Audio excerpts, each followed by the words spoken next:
does the Bible say school? And we individuals who are considering this in regard to an alternative for what you would be getting if you were to move off to some other location and have to live away from home, give up your job, live away from home, displace yourself, and then try to figure out where you're going to be placed later, which is the traditional school setting, school of preaching setting. That's one thing. And number two, you need to consider that the people that are involved in these classes are people that you know are doing what they say. There's a whole lot of saying, as the old saying goes, nobody's practicing what they're preaching. They're talking the talk, but they're not walking the walk. Now, are we walking the walk? We're talking the talk, we're walking the walk. And so you see individuals that are actually, the information that we're putting out here is such that it creates an animation in us that we can't really control. I'm saying the Word of God is powerful enough. If you truly believe it, then it is going to make you function. It's going to make you active. And so, are we that way? Are the other schools of preaching that way?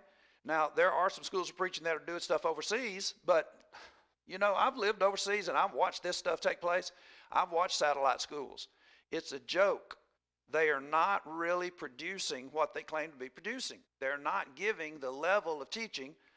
Number two, they're not giving the level of teaching here in the United States. And so you might be saying, now, Johnny, you just really don't need to be beat up on your competition. Listen, I used to be a salesman, and here's the way that I sold. I sold aftermarket exhaust in 3 states. I would go into a muffler shop, and I would buy a muffler from the guy, and I would get him to cut it open with a torch. And I bought it at retail price. Sell me a muffler. Okay, what are you going to do with it? You cut it open and look at it.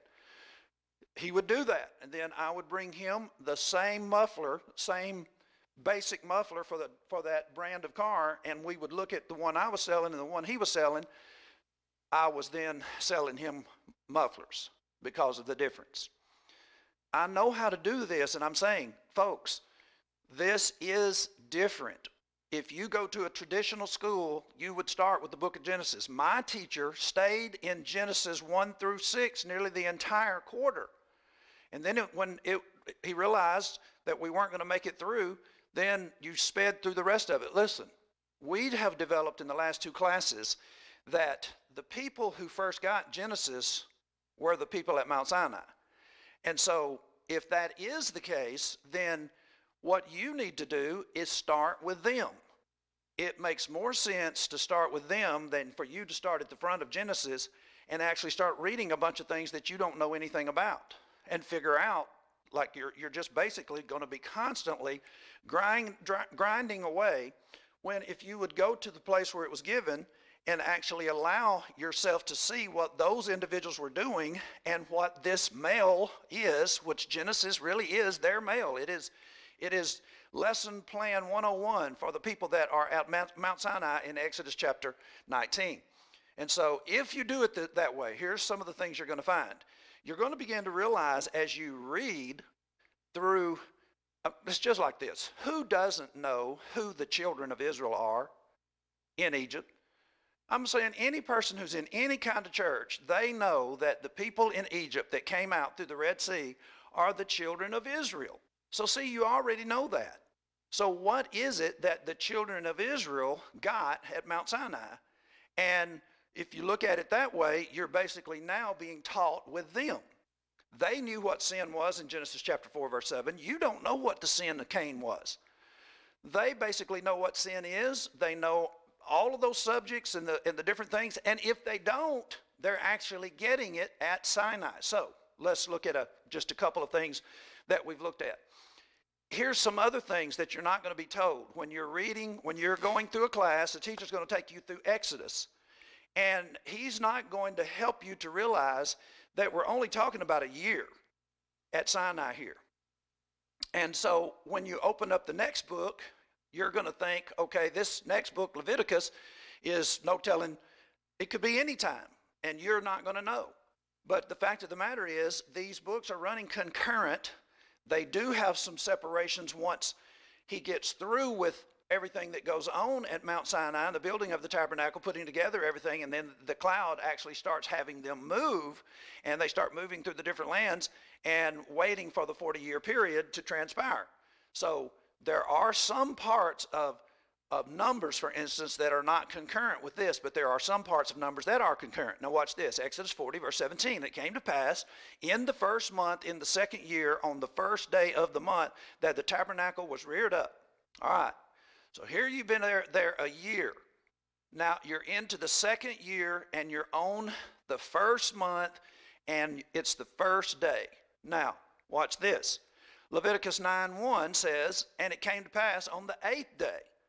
That's the same month as the tabernacle was reared up. On the 8th day, they have now put in place everything they need. What did they need? They needed Aaron. They needed him dressed in his garments. They needed the preparation for the first assembly where they're going to worship. They're going to offer a sacrifice in their newly established setup. On the day that he reared up, the first day, he reared up the tabernacle. On the first day of the second year, first day of the first month. Now we're at the 8th day. And it came to pass on the 8th day that Moses called Aaron and his sons and the elders of Israel. And what are they doing? They're having worship. Now watch this. Numbers chapter 1, the Lord spake unto Moses in the wilderness of Sinai, the tabernacle congregation, on the first day of the second month, in the second year after they were come out of the land of Egypt, saying, here is the first day of the second month. Now, did you realize that these two things were very close when he starts talking to them? Most people they don't have a clue that these are running concurrent. Now notice this. In Numbers chapter 3, Nadab and Abihu, it says, are dead. Well, where did they die? Well, they died on the same day as all of this got started. Numbers 9:1, they were having this worship assembly, and in chapter 10, Nadab and Abihu, the sons of Aaron, actually did something wrong, and they were smote with fire right there on the spot. And Leviticus 10:3, what did Moses say? Is this not what I told you? Basically, what he is saying is, you are supposed to do this right. We're supposed to do this right. You sanctify the Lord God. What does that mean? When you say sanctify the Lord God, or you sanctify something, that means you set it apart as totally different. You don't treat it like you treat your everyday affairs. And so those two sons died, and the Bible says that Aaron held his peace. Now, that's on the first day, on the 8th day. Now let's back up. Let's make sure you get this. We all get it. Exodus 40:17 came to pass in the first month in the second year. First day. Then we move to the 8th day, and we've got preparations made, and worship is about to happen. Now, Numbers 1:1 says, the Lord spake unto Moses in the wilderness of Sinai, the tabernacle congregation, on the first day of the second month in the second year.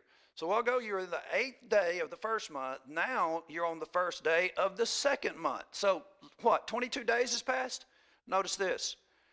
In Numbers 3:4, they reference backwards to what everybody knew. It's not like this was 40 years down the road after they got through wandering. This is right in the same time frame. Now, notice this. In Numbers 7, it came to pass on the day that Moses had fully set up the tabernacle. Now you just went back a little bit. Let's do it again. Let's do the chronology. You keep up. Numbers chapter 1. Numbers chapter 1, it says that it is the first day of the second month. Let's just say the 30 days in a month. 22 days later, Moses began to speak to the congregation. You see that? All right. Now, he speaks to them through several different segments here, numbering the people, talking about different things, and then once you get through with that narrative of what he was saying, he goes backwards. Numbers goes backwards. It picks back up to the day that the tabernacle was fully set up. and had anointed it and sanctified it, and all the instruments thereof, both the altar and the vessels thereof, had anointed them and sanctified them. So now you're back to the day when he got everything reared up. Well, what took place? What took place is individuals that were of all of the different tribes, they brought in the different things that were needed. They brought in wagon loads of supplies given to Merari and not given to Kohath, because Kohath carried the Ark of the Covenant. And Gershom, wagons were given to him. I believe 2 to Gershom and 4 to Merari. And I might have that backwards. And these different oxen. So that's what took place. You go back there and read that. And so these different tribes were supplying the things needed for the worship and whatever else was lacking. See how that happens? And if you don't know that, and isn't it much better to read it like that and to get all of this stuff in place? And so sometimes, a person might say, well, I need to have more than one Bible open.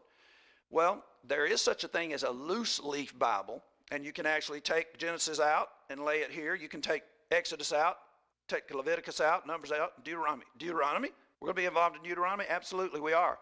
So what we're doing today is we're in fact figuring out what is going on here. If it is the case that Genesis was given during the time frame, the year that they were in Mount Sinai, if that is the case, then what is going on? If it is the case that Leviticus and Numbers are running concurrent, information that's going on in Leviticus and Numbers is running concurrent, why would he do that? Because it's different information.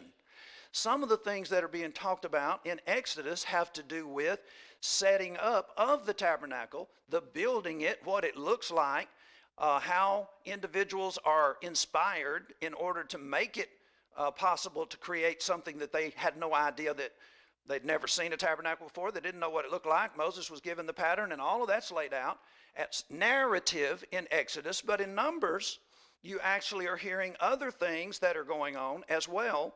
And in Leviticus, you're actually getting some of the regulations, different regulations than are being given in Exodus. Some of them overlap. And in Deuteronomy, you basically have more information to the second generation. What do you mean the second generation? I think we all know that the children of Israel did not go into the promised land, because most everybody knows the account of only Joshua and Caleb coming back with a good report, and everybody else said, no, we can't take the land. And so that's why they had to wander for 40 years. So then you have Deuteronomy. And you might say, well, why bring Deuteronomy in? Well, let me just ask you, why not? Have you read Deuteronomy? Do you know, will it fit right here? And I think that we can make a great case for the fact that it does. So let's change gears then. Let's look at what is taking place, in fact, why these individuals actually needed Genesis at this particular time. Now, I want to now listen, y'all. You might be saying, Johnny, I can't stay up. Yes, you can. This is archived on YouTube. You'll be able to go back and look at it again.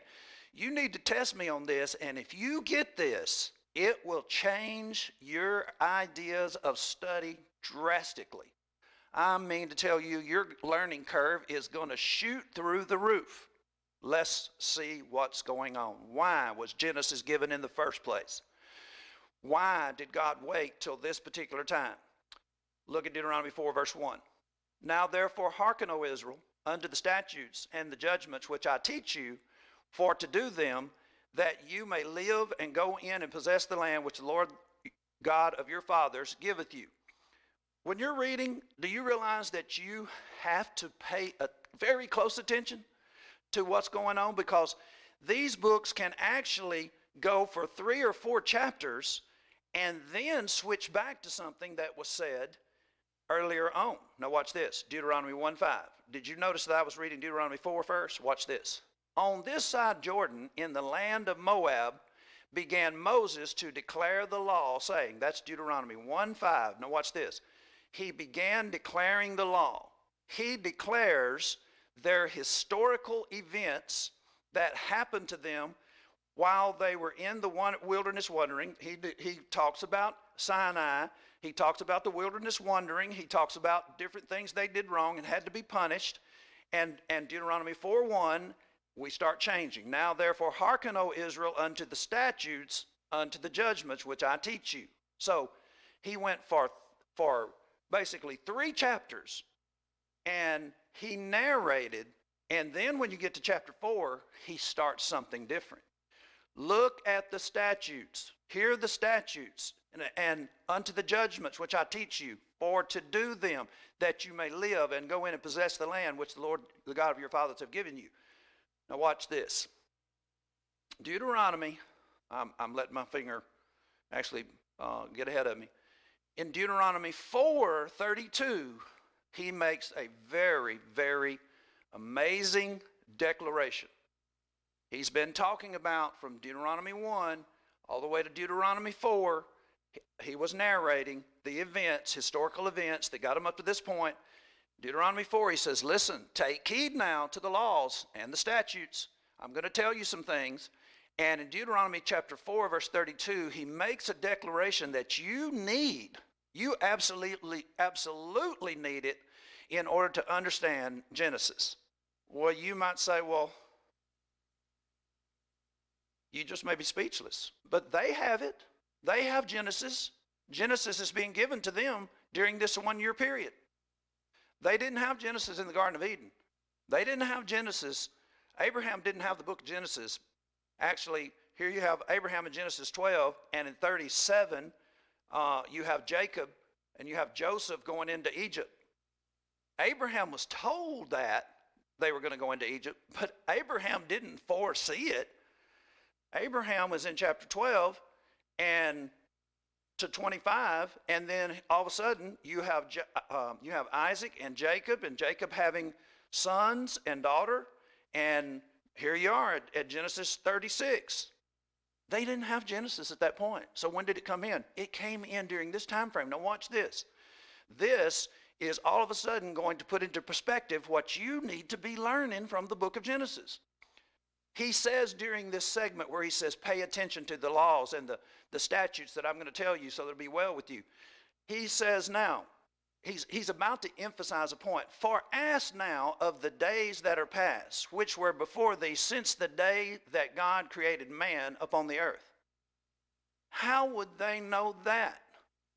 How can they actually be called upon to ask now of the days that are past, which were before thee, since the day that God created man upon the earth, and ask from one side of heaven unto the other, whether there hath been any such thing as this great thing, or hath been heard like it?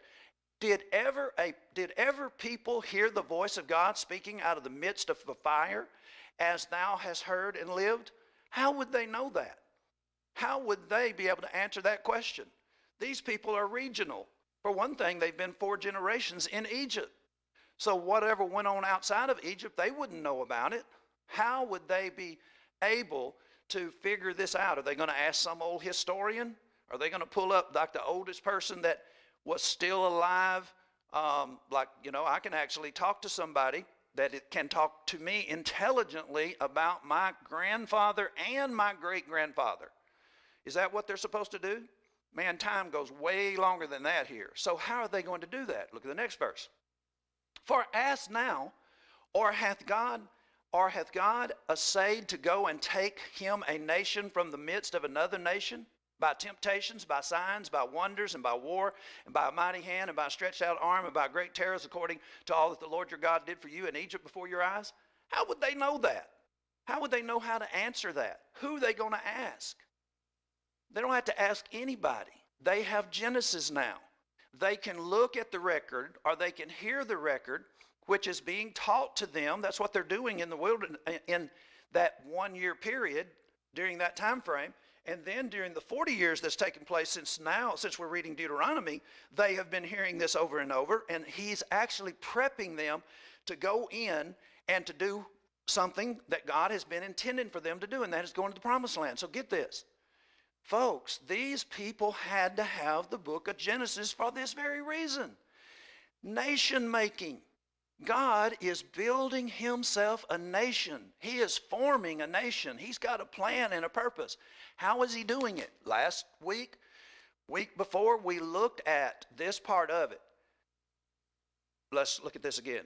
He is making an impact, an impression upon these individuals' mind that's going to last forever. Deuteronomy 4:32. Let's read this one more time. Ask now of the days that are past. Ask who? Well, you don't have to ask anybody. You've got Genesis. You can read the days past. You can read all the way to the Garden of Eden, or you can hear God's own inspired words that were given to Moses all the way back to the beginning of the time, which were before thee since the day that God created man upon the earth, and asked from the one side of heaven to the other side of heaven. Well, who's been on the other side of heaven? God. God has told you through Genesis information, and it's about to pay off right here. Whether there hath been any such thing as this great thing is, or hath been heard of anything like it, did ever people hear the voice of God speaking out of the midst of fire, as thou heard, and live? Somebody say, well, Moses heard the burning bush. Wait a minute, that we're not done with what happened here. Out of the midst of the fire, or hath God essayed to go and take him a nation from the midst of another nation by temptations, by signs, and by wonders, and by war, and by a mighty hand, and by a stretched out arm, and by great terrors, according to all the Lord your God did for you in Egypt before your eyes? You see, folks, this is precisely planned. Nation building. He is about to make a nation. He is, in the process of creating a nation and grooming them, impacting them in such a way that they are going to be able to accomplish his purposes. Are they going to be perfect? Nobody's going to be perfect. This isn't even about being perfect. This is about them going in a land, taking it over, remaining in that land, and letting some other processes take place that you need to see through Judges, and the kings, and here the prophets have to talk to these people about their failures and try to rein them in. That's what we're talking about here. So Deuteronomy is also a part of what you need when you're studying Genesis. These individuals can go back and look at the book of Genesis, which actually tells them from the beginning of time all the way to the point where they got in Egypt. Well, they can intelligently speak to this question. The answer is no. As far as the annals of time that are given to them in the book of Genesis, there has not ever been a nation created in this fashion. God has never done this before. So, we're special. You're hearing it. We're a special nation. Continue on with me. Notice this. But the Lord hath taken you and brought you forth out of an iron furnace, even from out of Egypt, to be unto him a people of inheritance, as you are this day. Has anybody ever done that before? No. That has never been done before. You are a special group of individuals. You're specially groomed. Your history actually will tell you this as you read it from Genesis, and now here you are, and you're about to benefit from all of that. Well, you would never benefit from it if you couldn't understand it. As a result of having Genesis and being taught Genesis, rehearsed Genesis to them in this 40 years, they do understand it, and Moses is now narrating and commenting even more on it to show them what really is taking place. You're getting to be in it this morning because we're going through the study this way. All right, continue on. Here are the answers to the question. He said, has this ever happened before? Go either side of heaven. Ask as far back as you can to the beginning. Has this ever happened before? No. Well, how is it that it is happening that we're in Egypt and the nation and we're about to become a great nation? Well, here it is right here. Here is the record for them of God's plan for nation building. In Genesis chapter 15, verse 13, and he said unto Abram, know of a surety that thy seed shall be a stranger in a land that is not theirs, and shall serve them, and they shall afflict them 400 years. And also that nation whom they shall serve will I judge, and afterward they shall come out with great substance. So right there you're finding out from Genesis that God had this planned. You're hearing in Deuteronomy, as they're getting ready now to proceed, you're hearing Moses put all of this together and ask them to realize who you really are. You heard this as you read through Genesis about what God said to Father Abraham. You heard that you were going to be in this awful and terrible situation over here in Egypt. If you read this whole thing, you would know that the reason why God removed them out of the land of Canaan, because he was basically, these inhabitants of Canaan were so bad, they would have influenced the children of Israel in an awful way, maybe even destroyed them. They were an abomination. Their iniquity is full now, and God's fixing to completely destroy them. Who's he going to use? This nation that's impacted by being at Mount Sinai, this nation that has been prepared and groomed, that is getting this information, they're getting their teaching. See what I told you? Man, the Word of God will make you do mighty things. It's revving these folks up. They're being asked to go in and remove people that have been in the land of Canaan, the land flowing with milk and honey, for at least the last 4 generations, and have had a chance to grow and become powerful and have their kings and all that. How is this nation going to go in and handle that? You're seeing it right now. They have Genesis that tells them the answers to the questions that's being asked. They realize that they are a special nation. They realize that special circumstances were presented in prophecy, and then now they're going through it. They've seen it all. They haven't seen it all, but let's keep following this. Notice Exodus 19:6. Now, you heard God say to Abraham that they were going to be in this nation. They were going to be in Egypt. Exodus 19:6. And you shall be unto me a nation, a kingdom of priests and a holy nation. These are the words which thou shalt speak unto the children of Israel. This is the beginning right here, Exodus 19. This is when Genesis is actually being started. This is when the revelation is being started in Exodus chapter 19. They've gotten to the foot of Mount Sinai. First rattle out of the box. You're going to be a nation. Nation building is what is going on here. The prep and the grooming. Notice Genesis 12 verse 1. Here's information that was said all through time. Now the Lord had said unto Abraham, get thee out of thy country, from thy kindred, and from thy father's house, into a land that I will show thee, and I'll make of thee a great nation. Look at this. When's it going to happen? Exodus 19:1. It's about to happen. See that? Exodus 19:1. It's now time. You shall be unto me a priest and a holy nation. When did this business start in the mind of God? Well, I'm assuming it's been in the mind of God for eternity, but I know when it came out of his mouth, it came out of his mouth in Genesis chapter 12 to Abraham. Great nation. Notice this. Genesis 18:18. Seeing that Abraham shall surely become a great and mighty nation, and all the nations of the earth shall be blessed in him. I don't know where my in him went. It's over here in black. It didn't show up on my slide. This is right before God destroyed Sodom and Gomorrah. And the discussion that's being had with the 3 individuals that appeared to Abraham is, they're having the discussion amongst themselves. And the discussion is, Abraham is going to be a great and mighty nation, and nations of the earth shall be blessed in him. We're going to tell him what's about to happen to Sodom and Gomorrah. See how this nation building, this theme of, we're going to see Abraham's people become a great nation. Genesis 21:18. Arise, lift up the lad, and hold him in thy hand, for I will make him a great nation. This is Isaac. Isaac is going to be the line of Abraham through whom it's going to come. Now, think about this. Was this ever said about Muhammad? Was this ever said about, like, this nation planning, Ishmael, the other son? Is all of this talk and planning and things of that nature, you see any of that going on with Ishmael? No. Well, then why did Muhammad come along in 600 and start saying that all the things he says about the other side? And how could you even prove that any of these people are really related to Ishmael?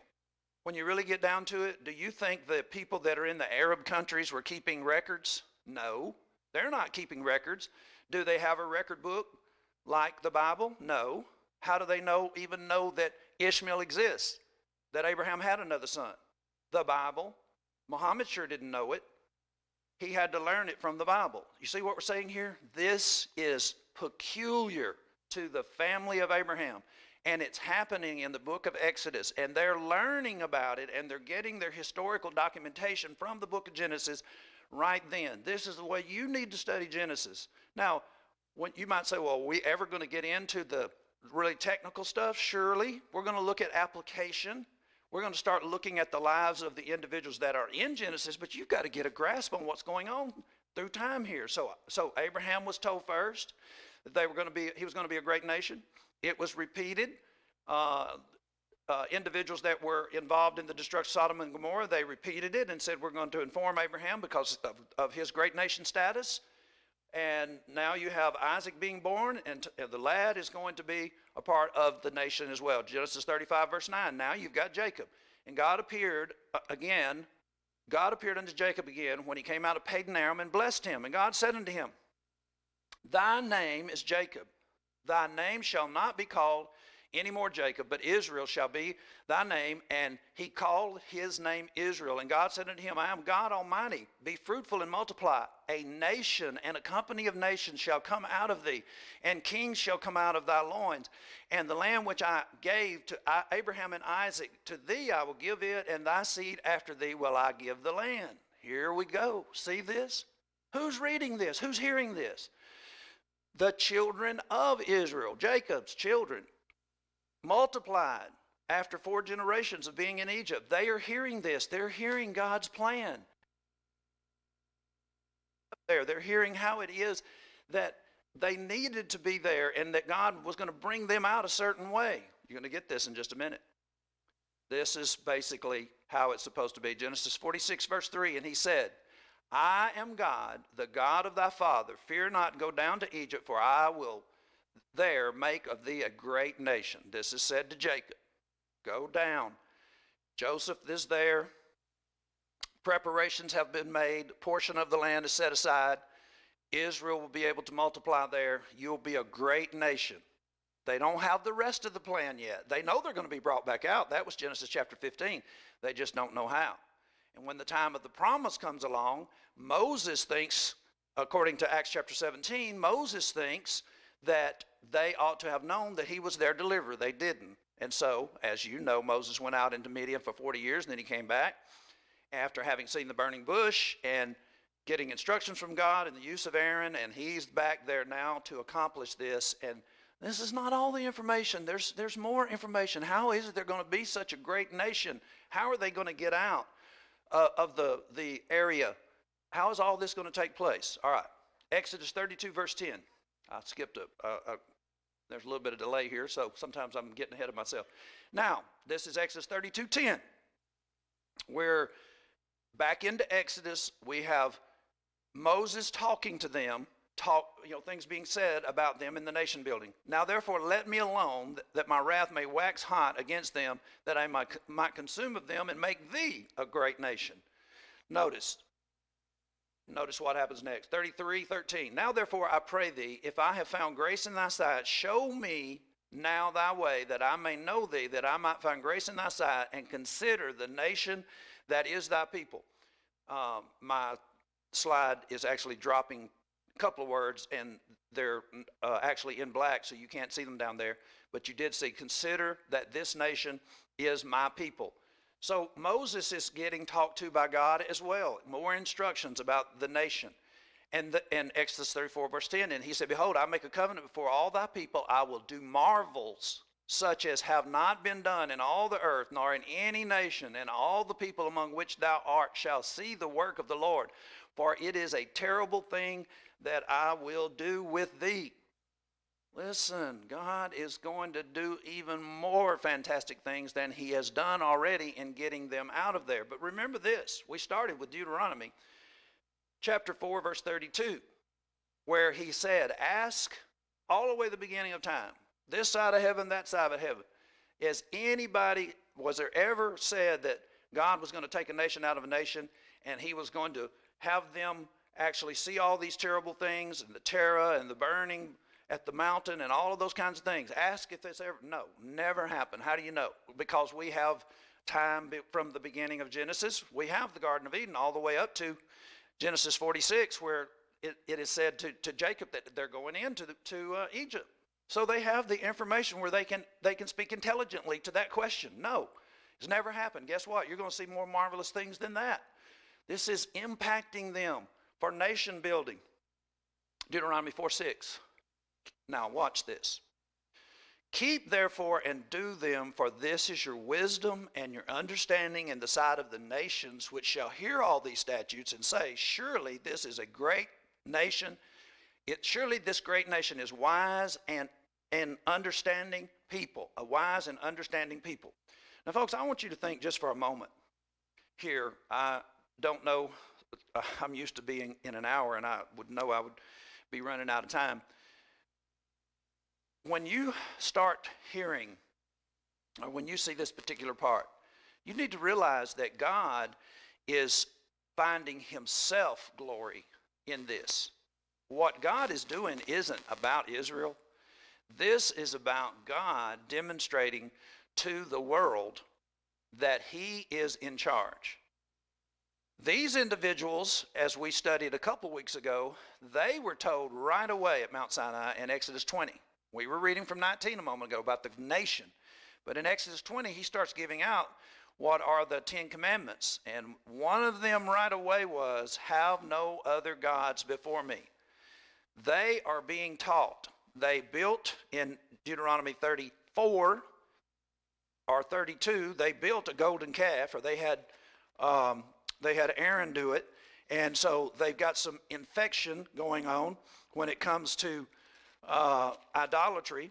And so that's a problem that God dealt with immediately when he said what he said about not having any other gods before me. So in Deuteronomy chapter 34, we actually know that they had this problem, and it was being taken care of. God is getting glory for himself. He's saying, look, if you will keep these laws, you'll keep these statutes, then individuals will recognize that you are a great nation. And what are they going to ask next? What will be the next thing that comes up after they look at you? They will say, for what nation is there so great, who hath God so nigh unto them as the Lord our God is in all the things that we call upon him for? You see, God is getting glory himself. And what nation is there so great that has statutes and judgments so righteous as all the laws which are set before you this day? You see how this is working? This isn't just about them getting going to the land of milk and honey, and as Joshua says, or Deuteronomy says, to wax fat and kick. This is by design to bring glory and respect to God, the God who made heaven and earth. All these people are worshiping idols. All around them, they're worshiping idols. And God is preparing a people, and he's doing great things with them to demonstrate that he is different from the other gods. He completely destroyed Egypt's concepts of their gods, all the different things that they would have considered that are gods, like sun. It was dark. Their cattle were killed. Locusts, they worshiped things like that, locusts. All these different things that came along were judgment on their gods. Now, Moses' father-in-law will say that later in the book of Numbers when they come into contact. Deuteronomy 26:5, and thou shalt speak and say before the Lord thy God, a Syrian ready to perish was my father, and he went down into Egypt and sojourned there with a few and became there a great nation. I'm just going to fix some of these. It's aggravating me to the point where I'm going to take the time to go ahead and great and mighty and populous. So we definitely are concluding that this is in fact taking place. Is this call for the broadcast? Yes, I am. What can I do for you? I just want to ask Charles a question, or maybe ask you to find out for me. On this stimulus package, they've been... Okay, I can't find anything out about a stimulus package.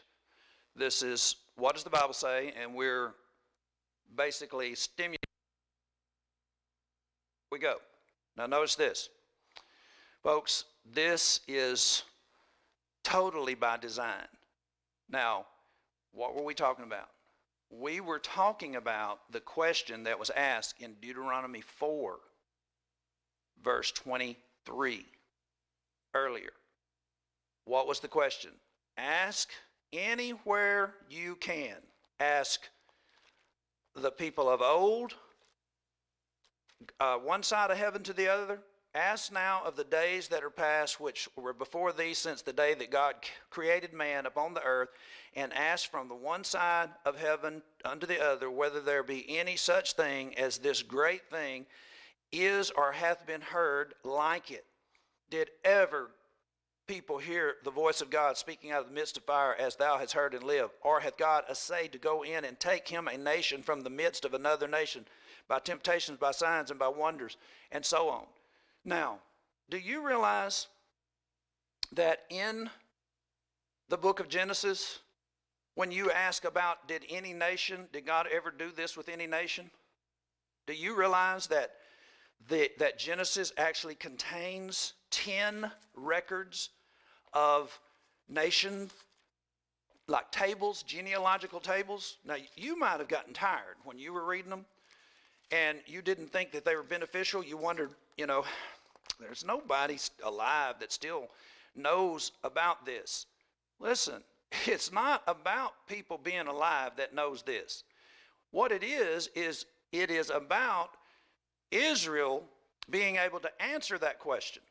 It's about Israel having the knowledge of these different nations that existed. Let's just do a little inside our Bible program looking and help you to realize, look, this is not something to be bored about when you start looking at tables of nations. The fact that God has recorded it and they could know it. They actually have the information in the book of Genesis. Genesis 4:14. Look at this. Now, did I say 4:14? Let's see. Sometimes I transpose things wrong. Genesis 4:16 actually is what it is. And let's just drop down. And Cain knew his wife, and she conceived and bare Enoch, and builded a city, and he called the name of the city and the name of his son Enoch. And Enoch was born, to Enoch was born Irad, and Irad begat Mahujael. I don't know how to pronounce these names. And he begat Methusael, and Methusael begat Lamech. And Lamech took unto him 2 wives. The name of one was Ada, and the other's name was Zillah. Now, why are we reading this? Folks, the reason we're reading this is you can basically answer the question that was asked these individuals. They were asked from the beginning, was there ever a time when God essayed to take a nation out of another nation the way I did this and create a nation? Well, how would we know that? You would know it because the table of nations is recorded several times. Genesis 4. Now, these people, for the most part, with the exception of family members of Noah, would not exist anymore. But we know from the beginning of time up to the time of Noah, Lamech, and then Noah, we know the answer is no. Nobody, no nation was ever chosen and put into another nation, taken out in such a great way, and impacted the way that Israel was. Well, what's the other one? Genesis 5:7. Now we're going to look at another set of genealogical records. Now we have Seth instead of Cain. Seth lived after he begat Enos 807 years, and begat sons and daughters. Then Enos lived, and he begat Canaan. That's a hard one for me to say, with the A-N on the end of Cain. And then Canaan lived after he begat Mahalalel 800 years. And now you've got Mahalalel on the scene. Now he begets Jared. And what you're doing now is you're moving all the way up through the table of nations into the time frame of Methuselah, and he begat Lamech, and Methuselah lived and begat Lamech, and Lamech lived 182 years and begat a son and called his name Noah. Now you're all the way up, basically through the genealogical records from Eden to the flood. any time frame that anybody ever was said or told or talked about that they were going to be turned into a great nation? So far, no, up to the flood. You see how this is playing out?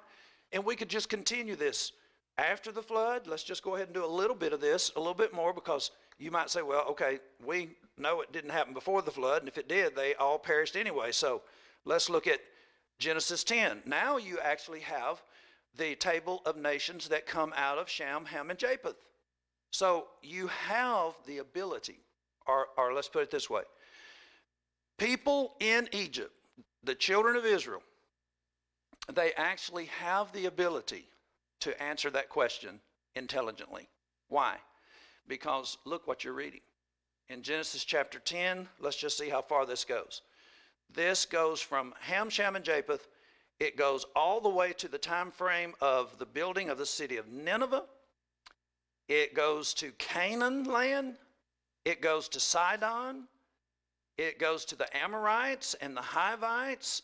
These are individuals that are in the land with Abraham. These are the individuals that are becoming so wicked. The Canaanites, and the border of the Canaanite was from Sidon. As thou comest to Gerar unto Gaza, these are Philistine lands later, as thou goest unto Sodom and Gomorrah.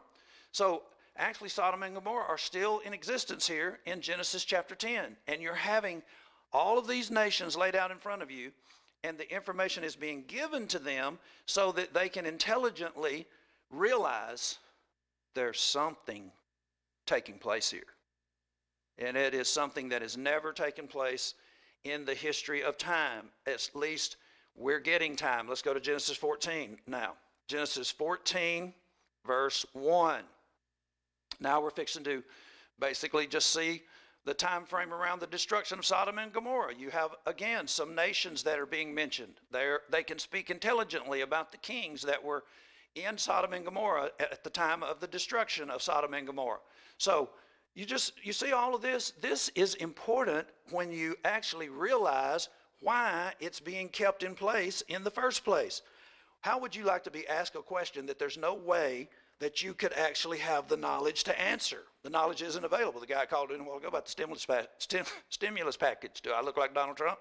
I have no idea. I cannot speak intelligently to any of that.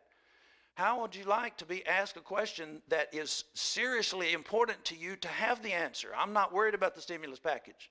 What I'm worried about is being stimulated to get out on the streets and try to help individuals to be saved.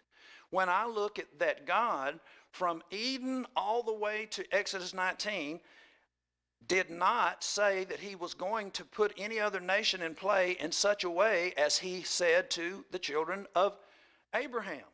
And the information just continues to build up. So now we're in Genesis chapter 22, and we're seeing Abraham's genealogical record, some of his relatives. Why do we have them? So that they can actually ask themselves, any of the other individuals that are associated with Abraham, not through Isaac and not through Jacob, other relatives of Abraham's, like his brother or somebody like that, is anything said about them? Well, we don't know. We don't have any record. Yes, you do. Here it is in Genesis chapter 22, verse 20. He actually starts giving out individuals that were relatives of Abraham. And it came to pass after these things that it was told Abraham, saying, Behold, Milcah, she hath also borne children unto thy brother Nahor.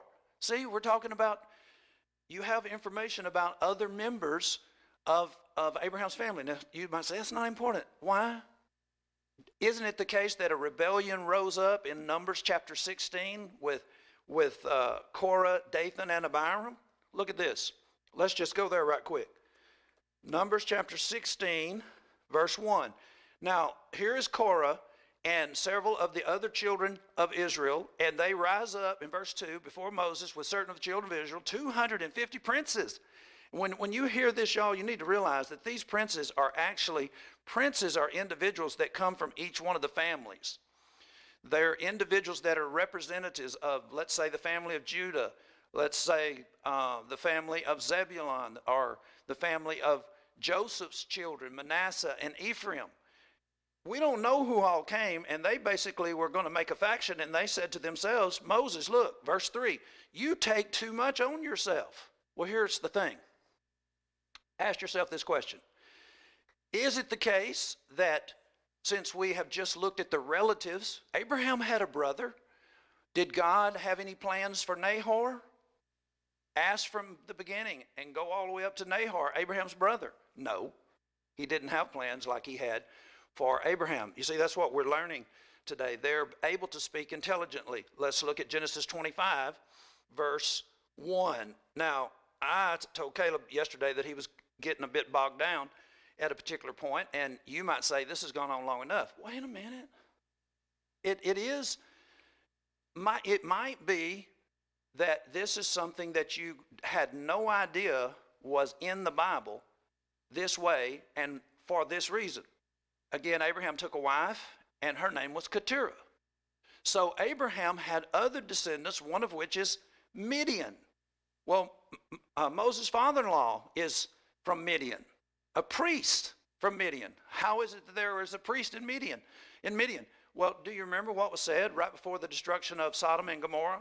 The individuals that had been sent down to see if the cry of Sodom and Gomorrah was as bad as it was said to be, they said to each other, we're going to tell Abraham what we're doing, because Abraham is a man who will teach his children after him statutes, judgments, commands.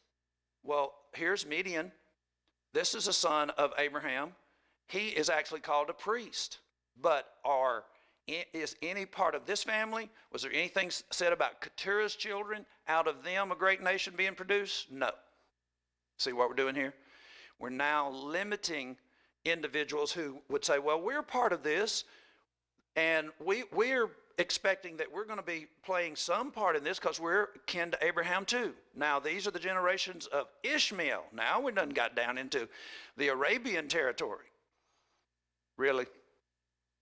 Can anybody in any of those countries prove that they're connected to Ishmael? No. Was Ishmael said that he was going to be a great nation that was going to be used in any kind of peculiar way? These are the generations of Ishmael, Abraham's son, whom Hagar, the Egyptian, Sarah's handmaid, bare to Abraham. These are the names of the sons of Ishmael by their names according to their generations of the firstborn. Now, as you go down through here, if you are a Bible student and you're interested in reading, you actually will find countries that come out of these different relatives of Ishmael. It is no doubt that Ishmael ended up being a nation as well. But there were no promises made to Ishmael that resemble the promises that are made to the children of Israel. So if Ishmael's people came up at some point and began to later on, let's say, came up and began to argue with the children of Israel in the promised land, after they had made inroads in and say, hey, we're of your tribe, your kindred. We should be joined together in this because Abraham was our father. No, that's not true. This wasn't said about another nation. You see, they're able to answer that question intelligently that was in Deuteronomy chapter 4, verse 32. And we're able to answer that intelligently too when it comes to Muslims, when they try to tell us how important they are. Genesis chapter 30, we're just about through with nations and you getting a chance. Now, when Rachel saw that she bare Jacob no children, Rachel envied her sister and said unto Jacob, give me children or else I die. Now, this whole entire chapter, the one on Ishmael, was long. We didn't read it all. There's a lot of information in there. This entire chapter ends up being about the relatives, the sons of Jacob, that nobody can enter in to this promise. And you might say, well, nobody will try to enter into this promise. If you ever read Genesis 35, the Shechemites, 34, the Shechemites, one of the king's sons defiles one of the daughters of Jacob, and he just loved her so that he had his father come to Jacob and beg Jacob to let him marry Dinah.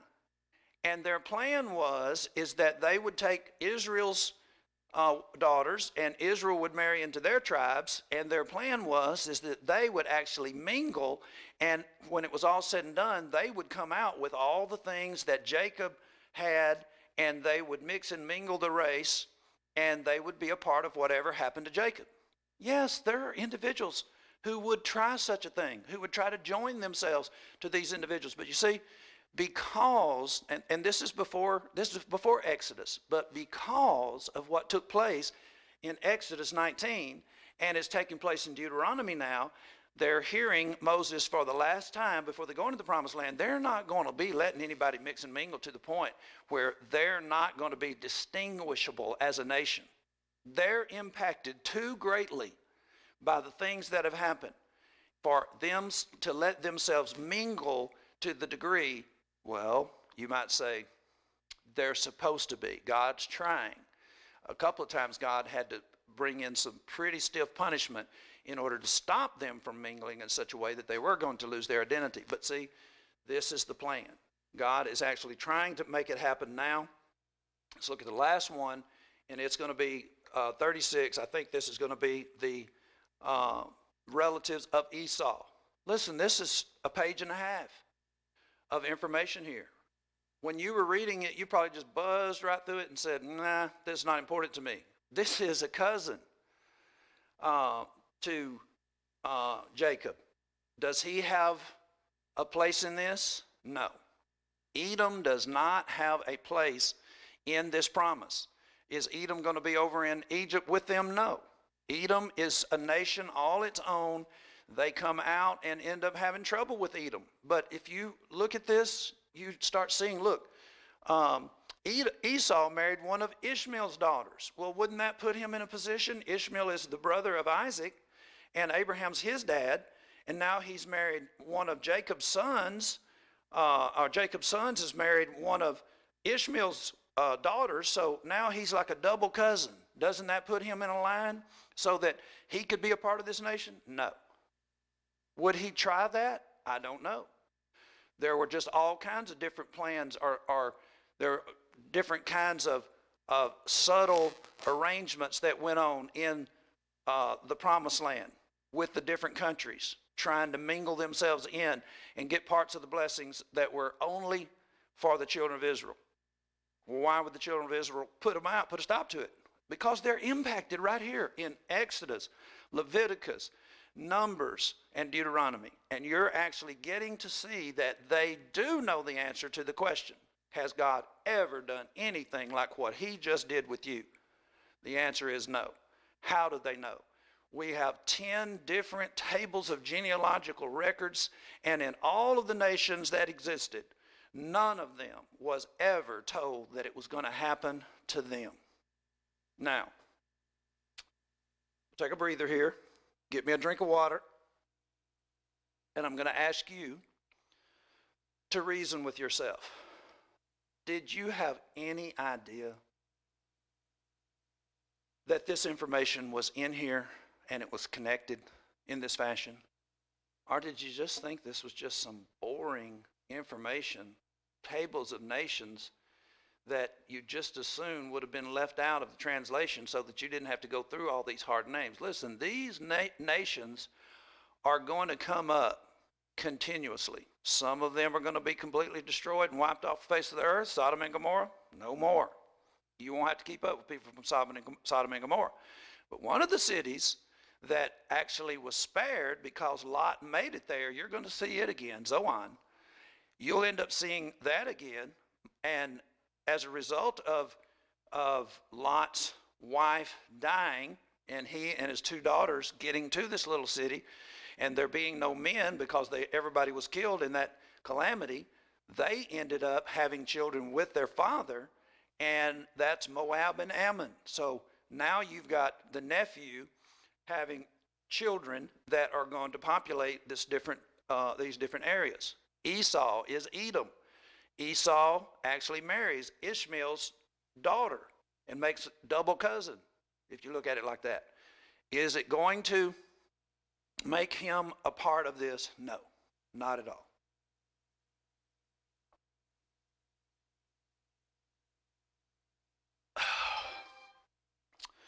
Okay, let's see. Okay, now you might say, wow, that's all of that. No, folks, you haven't even gotten the real, you haven't really even gotten the Deuteronomy 4 part. I know that we've just gone through one segment of it. One question was, there was questions asked, but the one question that was asked is, as from the beginning of time, go one part of heaven to the other, into the earth, whatever you want to do, and ask yourself. No, you don't ask yourself. You have the genealogical records of all the peoples from Genesis 4, Cain's relatives, Seth's relatives, all the way up through Noah. Those people then perished. Now you got Noah's sons, and you have the genealogical records of all of those people. And it is not the case that God said that he was going to do what he did with Israel. Okay, that's one part of the question. But we still have other information. Notice, Deuteronomy 4:32 again. Let's consider again. Now, let's go back and look at it, because I know that there's no way you can remember all of the parts of Deuteronomy chapter 32 a while ago. You remember this, I'm sure, and I'm repeating this so you will. Ask now the days that are past, which were before thee, since the day of God that God created man upon the earth, and ask from one side of heaven unto the other, whether there has been any such thing as this great thing, or has there been anything heard like it? Did ever people hear the voice of God speaking out of the midst of a fire, as thou hast heard and lived? Or God has said to go and take him a nation from the midst of another nation by temptations, by signs and wonders, and by war, and by mighty hand, and by a stretched out arm, terrors, great terrors, according to all the Lord your God did before you in Egypt, before your eyes. Unto thee it was showed, that thou mightest know that the Lord, he is God, and there is none other beside him. All right. Now, we've just answered one part of that. The promise part, no. The part about the fire and the mountain and all that, no. Well, what about this other business about the deliverance with the stretched out arm? And that, what about that part? Well, that's hasn't been considered yet. We were just dealing with the first part, that they're able to speak intelligently about because they have Genesis. But what about this business about being delivered with a stretched out arm and all of the different terrors that were associated with that? Now, folks, this is an extremely important part of the impact that all of this had on Israel. In other words, we're basically saying God needed to impress them. And this is where my application comes in. You know, sometimes you may not like the way God gets things done. You may not like the way that God actually has determined to teach you patience. You ever ask yourself, how is it that God, he says be patient, doesn't he? But how is it that God teaches you patience? Well, you might not like this. Romans chapter 5, verse 1, therefore being justified by faith, we have peace with God through our Lord Jesus Christ. Justified by faith. Well, do you just come on the face of the earth having faith? No. How is faith developed? By whom also we have access by faith into the grace wherein we stand and rejoice in hope of the glory of God. And not only so, but we glory in tribulations also, knowing that tribulation worketh patience, and patience experience, and experience hope. You see, the manner by which God produces patience is tribulation. You go through difficulties and you endure it, and you are actually learning to be patient. They have a kind of a saying, it's an old saying, this too shall pass. This business that we're dealing with right now, you can just pretty much mark it down. Things do not stay the same. This too will pass. Well, I don't like going through it. Well, do you want patience? Do you want your patience to be developed? You have to go through tribulations because it brings about patience, and patience brings about experience. You want experience? Then you have to go through tribulation and patiently endure it. Then you have experience having gone through tribulation, and you're learning to be patient. Now you have experience, and it's not so bad. Let me tell you something, folks. This stuff that we're going through right now is not bad at all. Not for me. Why? I've lived in a third world country. The shelves never were stocked, ever. And when the container ship that brought in all of the imports, they did not have local stuff. And if they did have local stuff, we couldn't eat it. Our immune system just would not tolerate most of the food that Pacific Islanders eat. They do not have a health organization at all, a health department. There is nothing. I mean, you go and just see, you're talking about China right now shutting down wet markets. They're cooking stuff outside all the time. You have no idea what in the world. Did they cook it to the point of boiling? Just all kinds of stuff. Now, we did love some of their food, some of their chicken, the way they would put the soy sauce and stuff like that. Micah and Caleb loved it. Caleb ended up being allergic to it, didn't know it, and so the whole time we lived there, he just had all kinds of boils and stuff on his body. But I looked at some of the stew, you might call it, and I'm thinking, did they use purified water, or did they use water that came out of their well or out of their catchment? 'Cause a lot of them, that's the only water they had, is it drained off of their roof into a big plastic container, and they would use that to cook, and you walk by there and you see mosquitoes breeding in there.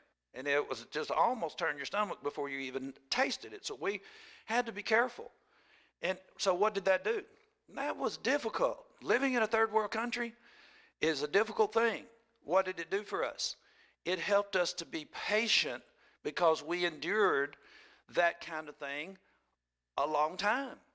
And what then comes as a result of that is experience in going through the next ordeal. So, folks, why not let's look at this and say, this isn't the worst thing that could happen.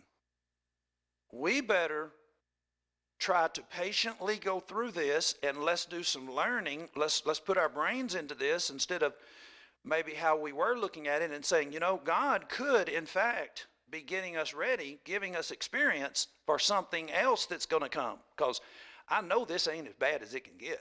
I mean, don't we all know that? We don't even know if any of this is really real. The stats I saw were that only, I had it a little earlier, 1,873 people died in China. Now, if that is true, that out of all the people that got sick, 1,800 died, then what is all the fuss about? This could actually be some kind of activity that we're going through that in fact is setting up a scene to see just how much individuals like us on Main Street will put up with. Because I'm seeing lots of rules and freedoms being infringed on, and we haven't really seen an epidemic yet. I mean, this is not at an epidemic level. If you shut down some of the blabbermouths on the news that constantly cycle this thing every 24 hours and see what's really happening and who's really getting sick and things of that nature, we actually might see that this is a whole lot of something about nothing. And at the same time, though, certainly somebody is exercising some serious authority in some of the things they're doing, shutting down businesses that may never open up again because it will break them. They don't have the resources to be shut down this long. And so if it turns out to be that it wasn't the case and all these businesses go out of business, several different things can happen as a result of that. When a hurricane turns out not being as bad as a hurricane was said to be, and we know that the Weather Channel fakes it. We already all have seen where they had a guy that was acting like he was being blown in the wind, and he wasn't. Somebody walked right in between him and the camera, and there was no wind. They were faking that. Why? To get you to watch the Weather Channel so they can sell commercials. We know that people will fake stuff. And so when you actually have a hurricane be built up to the level that some of them have been said, and then they come in at a stage 2, then what happens?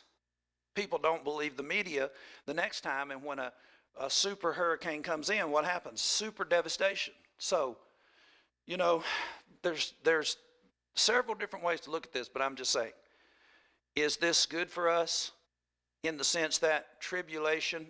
Let me ask you, are you getting a chance to have your faith tested here? You might have thought that your faith was such that nothing could shake it, and all of a sudden, the just mention of the Chinese virus, it sends you into an apoplectic fit. Just, almost hysteria, having to fight and push it down all the time. So isn't that a chance for you to actually get to see how your faith really was? How are you acting? How are you feeling? Is the world about to end? So what we're actually saying is there's a lot of business that's going on here. And so what got me off on that was not a tangent. This is part of the application that we're about to make. I asked you the question when I got started on all that. Do you like how God actually has things accomplished? Sometimes we don't. Sometimes it's hard. Sometimes we feel that we might like be in the driver's seat and that maybe we could build our faith in a different way. No, God knows what we need. And so we're about to turn our attention now to the other part of what happened with the children of Israel in Egypt.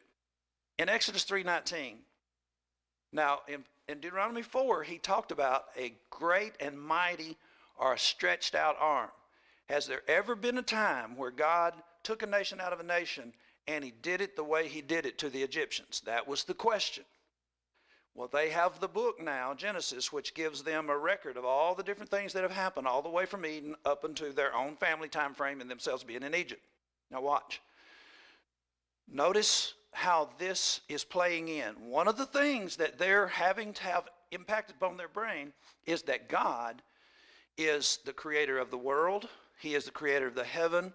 He has created the moon, the stars, the planets. He created us. Everything's in the world. Were they having trouble with that? Absolutely. They were infected with idolatry. So God needs to impact them in such a way that they never forget that God is who he is and is as powerful as he is. So what actually did God do to impact their brains in such a way as to get idolatry out? Here we go. Exodus 3:19. I am sure that the king of Egypt will not let you go. This is God talking to Moses. This is not what you want to hear. If you're a person that is about to go in a full-fledged war with your captor, this is not what you want to hear. He is not going to let you go. No, not by a mighty hand. And I will stretch out my hand and smite Egypt with all my wonders, which I will do in the midst thereof. And after that, he will let you go. Now, on the face of this might sound pretty good.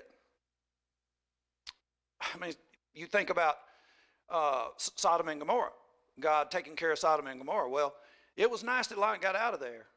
And that basically taught a lesson that is read about all the way in the New Testament. I mean, Sodom and Gomorrah is brought up in the New Testament as an example of how God feels about strange activity. So here we are, he says, I'll stretch out my hand and smite Egypt. Okay, with all my wonders that I'll do. Boy, that sounds really good. These folk been on top of us for too long. We've been over here 4 generations. Now they're basically not giving us the straw to make brick anymore, and they're making it very tough on us since Moses came in and started making demands. And this business about God's going to stretch out his hand and smite them with all his wonders, boy, that's sounding pretty good. What do you think, they liked it all the way through? I don't think that they really realized what they were going to have to go through. But, really, y'all, some of the things that we go through, they're educational. Most of them are. Let's look at this. And I will give this people favor. I will give this people, talking about Israel, favor in the sight of the Egyptians, and it shall come to pass that when you go, you shall not go empty. Boy, this is really sounding good. Every woman shall borrow of her neighbor, and her that sojourneth in her house, jewels and silver and jewels and gold and raiment, and you shall put them upon your sons and on your daughters, and you shall spoil the Egyptians. I'm liking this plan. Boy, this is really sounding good. God is going to do all this. And Deuteronomy 4, he asked, did you ever hear of any time frame where such a thing was done, where God took a nation out of another nation with a mighty hand, with an outstretched arm? No. And not only that, this business about the way it sounds like it's going to be is sounding pretty good. Well, let's keep reading. Exodus 10, verse 2. And that thou mayest tell in the ears of thy sons and thy son's son what things I have wrought in Egypt, and my signs which I have done among them, that you may know that I am the Lord. I want you to see that because that's very important. This is something that they're being commanded to do. You're going to have to tell your sons, tell it in the ears of your sons and thy son's son, what things I have wrought in Egypt, and my signs which I have done among them, that you may know that I am the Lord. Well, what are we talking about here? Well, whatever it is, Exodus is mentioned 120 times at least throughout the Old Testament. What does that mean? Y'all, this was such just a mighty, impactful event. The stories associated with it, they are so mighty and wonderful and awesome and marvelous, terrible, all of those kinds of things. And it is mentioned not just Jews, not just their children. There are other people that mention this. As soon as they got over into the Promised Land, who had heard about this? Well, had Rahab heard about it in Jericho? Absolutely. She heard about what they did. Well, what about the Philistines? When the children of Israel lost the Ark of the Covenant, and it ended up in the Philistines' hands, and they started having plagues as a result of it. What did they go back to? They went back to what God did to the Egyptians, the God of the Jews, what he did to the Egyptians. There are still being movies made about this today. Whether some people believe that or not, it's still, historically, it is an event that people are interested enough in that Hollywood will spend millions and millions of dollars in order to create the scenes, recreate the scenes, because they know that people want to see this. They want to hear this. Why? Because it is a very famous event that has not been forgotten. But here's the question: would you have wanted to go through this? Would you? I'd like to get out of Egypt. Well, how do you want to get out? You want to sneak out at night and have them hunt you down? Is that the means by which God got them out? Is that the means by which you end up knowing that God is the Lord? You sneaking out in the middle of the night, all 601,000 or 603,000, depending on which number you look at. When they came out, they had one size army. Then when everybody died that wouldn't go in and take the Promised Land, they had another size army. Sneaking out at night. Is that the way that you find out that that God is the Lord? Exodus 11:1. And the Lord said unto Moses, Yet will I bring one plague more upon Pharaoh and upon Egypt. Afterwards he will let you go hence. When he shall let you go, he shall surely thrust you out hence altogether. Now, folks, right here, this is the pivotal point. One more plague, did you say? How many have we already had? 9. They had 9 plagues. God worked wonders, terrible and mighty, in order to show his stretched out arm. And he told Moses, they're not going to let you go. Now, wait a minute. You mean to tell me that this plan involves 9 plagues on these people? How are they going to take it? Oh, they are not taking it very well. You have all of these different things happen to them. Okay, let's just stop for a minute. Now, it is the case that Israel did not have to go through the plagues, but they had to deal with the people that did go through the plagues. So sometimes the fallout as a result of the punishment on other people ends up coming back on you. You know, that's really what we're talking about here. in order for God to take you out in such a way that the people are going to give you their jewelry, they're going to want to give you things out of their house and your children and all of these things, and even they're just actually going to propel you out. In order to get to that point, you had to bring down 9 plagues on them. And those plagues were very difficult. And the pushback and the fallout was very difficult on the children of Israel, even though they themselves didn't suffer from the actual plagues. Now, there was a time when the children of Israel came to Moses and said, enough of this. You're making us just to stink and to be hated by the Egyptians. Excuse me, you want to go or you want to stay? Do you want to go out the way that God wants you to go out, or do you want to slip out at night? That's the question.